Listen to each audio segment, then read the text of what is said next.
Well, it is the first Friday of the month, and that means it's time for What to Read, the August edition. Very happy to have Chris Hall in the studio with me this morning. Good morning, Chris. Good morning.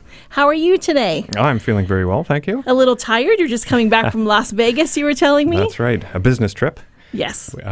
Yes, we got home after midnight last night, so we'll see how this goes. So what do you have for us on this for this August edition? I'm going to start with a mystery novel. It's called The Witch Elm by Tana French, and there's a number of booksellers who are very keen on Tana French these days. She's a rising star. This novel is told from the perspective of Toby, a happy-go-lucky charmer, and Toby's attacked during a robbery and almost beaten to death, but he survives, but his body and his mind and his memory are no longer reliable.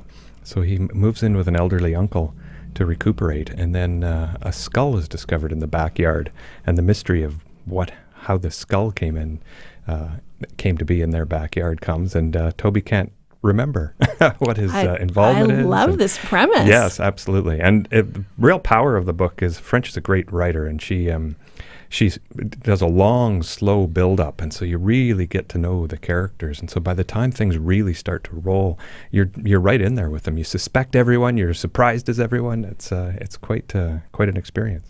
Now, I know obviously you have the numbers to tell you what's selling at the store, what's popular, but how often do people come up to you in the store and want to tell you about the greatest book they just read? Oh, absolutely, all the time. Yeah, and I always say, like, everybody has a different version of that. So that's what fascinates me about the bookstore is I always say we all take our own road through it. So a book that really responds to one person doesn't necessarily to the other, but with a sense of adventure, you can find some great stuff. I love that, their own road through it.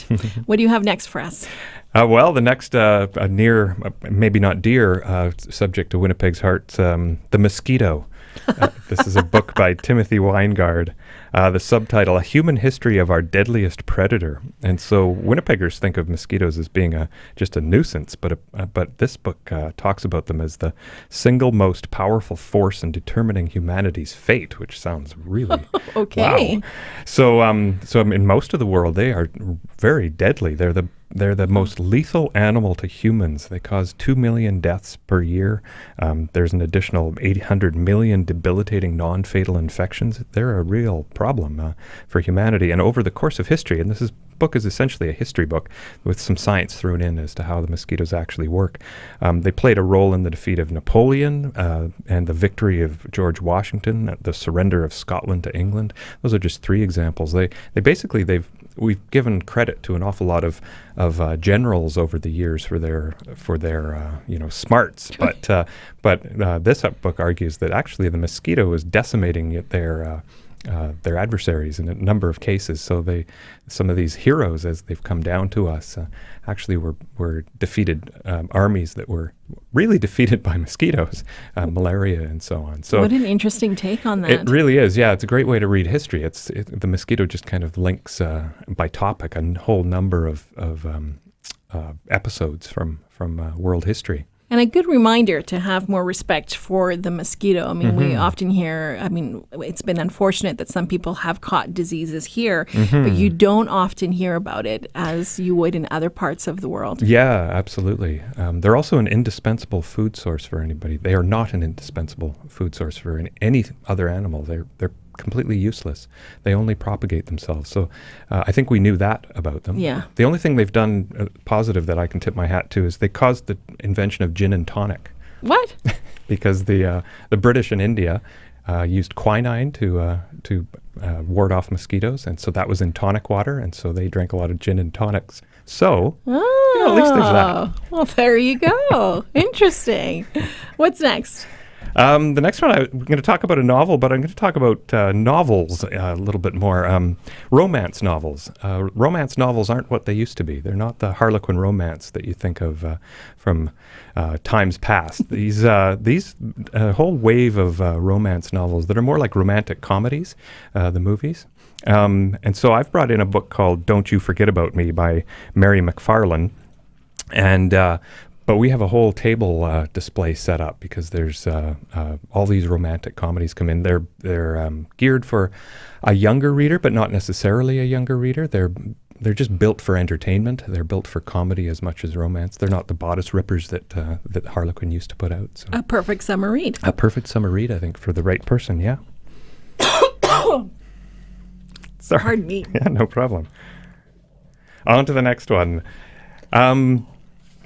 The next one is back to nonfiction. This one is a book called From the Ashes by Jesse Thistle. This is back to a little bit more serious story. Jesse Thistle is a Métis Cree man, Canadian, and this is his story. And it's a kind of, unfortunately, a typical story. Indigenous person whose parents aren't up for looking after their children and disappear on them, and Jesse and his two brothers end up in foster care. And even though they live with their maternal grandparents, they're just left with this sense of, why did my parents not love me? What did I do wrong? Kind of typical stories of orphans as you read them. But then there, on top of this, a Canadian sad story of how our whole society sends the same messages to young Indigenous children, that they're not worth as much as others. And so Jesse succumbs to drug and alcohol addiction as a young man. He's hangs around homeless in Ottawa.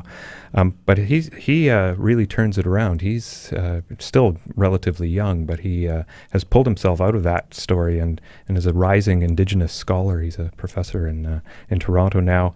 And so it ends up being a real success story. But it really is an opportunity for readers of all sorts to experience not just that person out on the street that you see who's homeless, but there's a story there, there's a person there, there's a background there are challenges that the rest of us don't really face. It's a very, very interesting story.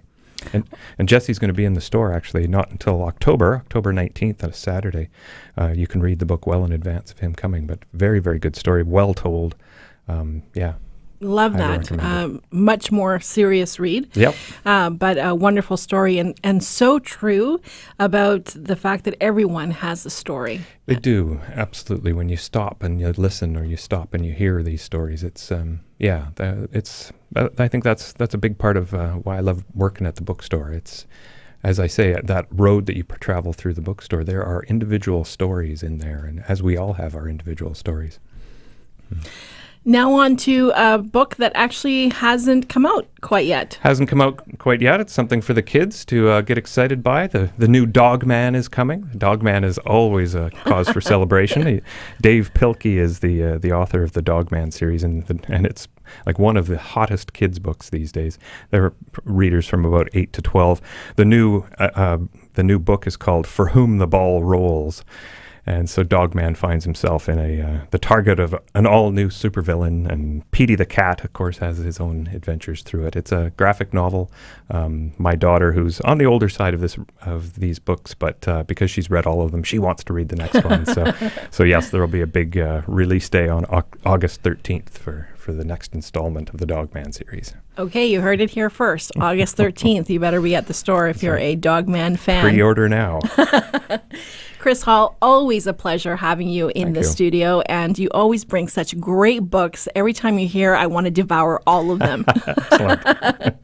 Have a great last month of summer. Thank you. And we'll see you back here in September. Absolutely. Thanks, Claudia. Chris Hall with McNally Robinson Booksellers. If you want to head out there, just go to Grand Park Mall. The beautiful store is in there, full of great books for you to choose. A great place to be over the summer if you're looking for some good reading out at the lake, or this long weekend if you're relaxing at home. I'm Claudia Garcia de la Huerta, sitting in for Simon Rusnak. You're listening to Winnipeg's Classic 107. This is Morning Light.